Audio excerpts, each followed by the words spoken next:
আসসালামু আলাইকুম বন্ধুরা, গ্রিন ব্লগ বিপাশা মিম চ্যানেলে তোমাদের সবাইকে স্বাগতম। আশা করি সবাই ভালো আছে। আলহামদুলিল্লাহ আমিও ভালো আছি। এখন আমি মাটি কেটে ভরে দেব।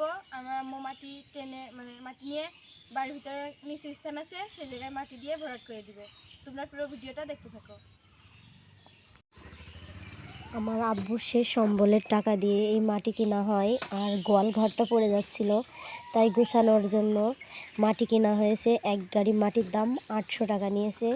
গোয়াল ঘরটা আর কি চারপাশে ঘেরা হয়েছে। আব্বু গুছিয়ে থেকেছিল। আমার আব্বু একটা মিস্ত্রি ছিল, আব্বু এই কাজগুলো পারতো।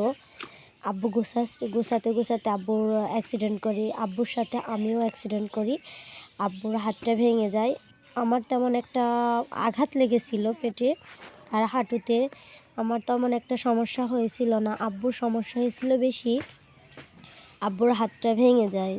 সেই অবস্থায় আব্বু বাঁশ আর সব কিছু গুছিয়ে রেখে দিয়ে গেছিলো, কিন্তু আব্বু গুছাতে পুরোটা পারছিল না। বন্ধুরা, মাটি কাটতে কাটতে এখন চলে আসলাম। রান্না করে খাওয়া দাওয়া করে আবার মাটি কাটতে যাব। ওখানে যে ছাগলের ভুঁড়ি সেদ্ধ করে রেখেছি আগে থেকে, এখন কুটে নিব। ছোট ছোট পিস পিস করে কুটে নিব। আমার আব্বু আমাকে এই ছাগলটা কিনে দিয়ে গেছিলো। তার আব্বু মরার পরে ছাগলটা খুব অসুস্থ মতো হয়ে পড়ে। ছাগলের খাবার বা সব কিছু দিক থেকে সমস্যা হচ্ছিল, অসুস্থ হলে, তাই ছাগলটা জবাই করে দিয়েছিলাম। জবাই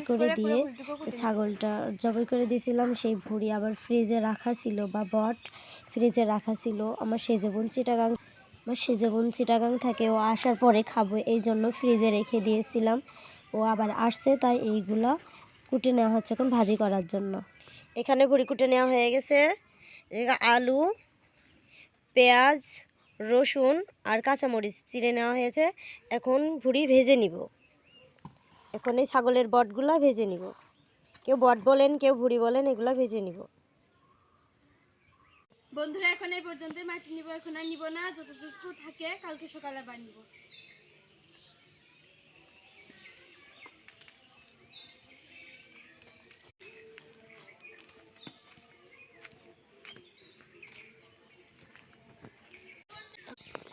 বন্ধুরা, মাটি নিয়ে চলে এসেছি। বাড়ির এক সাইডে কিছু বেগুনের চারা, টমেটোর চারা লাগিয়েছে।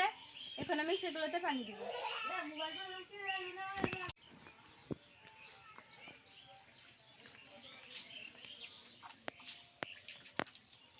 কিছু বেগুনের চারা, কিছু টমেটোর চারা কিনে আনছিলাম, আর কিছু ঝালের চারা। সেইগুলো বাড়ির এই পাশে জায়গা ছিল, সেই জায়গায় এগুলো লাগিয়ে দিয়েছি। প্রতিদিন সকাল সন্ধ্যায় পানি দিতে হয়। মিম পানি দিয়ে দিচ্ছে, মিমও দেয়, আমিও দিই। সময়তে আম্মুও দেয় পানি। পানি দিয়ে দেওয়া হচ্ছে গাছগুলায়, যাতে গাছগুলা মরে না যায়।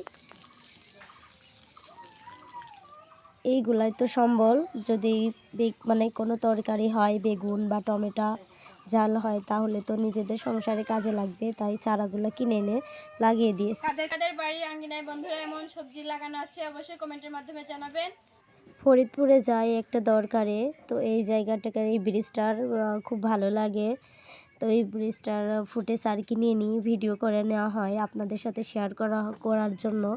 আমার কাছে খুব ভালো লাগছিল। আমি এই জায়গাটা গেলেই যাওয়া আসা বা সব সময় ভিডিও করে রাখি। তো তখন তো আর ভিডিও ছাড়তাম না, বা ভিডিও ছাড়লে এগুলো দেওয়া হতো না। তো মনে করলাম আপনাদের সাথে এই জায়গাটা শেয়ার করি। আমার কাছে যখন ভালো লাগছে, হয়তো আপনাদের কাছেও ভালো লাগবে। আমার এই ব্রিজটা আমার খুবই ভালো লাগে। আর এই জায়গাটা কে কে চিনেন বা বুঝতে পারছেন এই জায়গাটা কোন জায়গা, তাহলে অবশ্যই কমেন্টের মাধ্যমে জানাবেন। এক পাশ দিয়ে বালু পড়ে আছে, আর এক পাশ দিয়ে পানি। নদীর কথায় আছে যে এক কূল ভাঙ্গে আর এক কূল গড়ে, সেটাই সত্য। তেমন আমাদের জীবনটাও নদীর এক কূল গড়ার মতো হয়ে গেছে। সবাই ভালো থাকবেন, সুস্থ থাকবেন। আল্লাহ হাফেজ।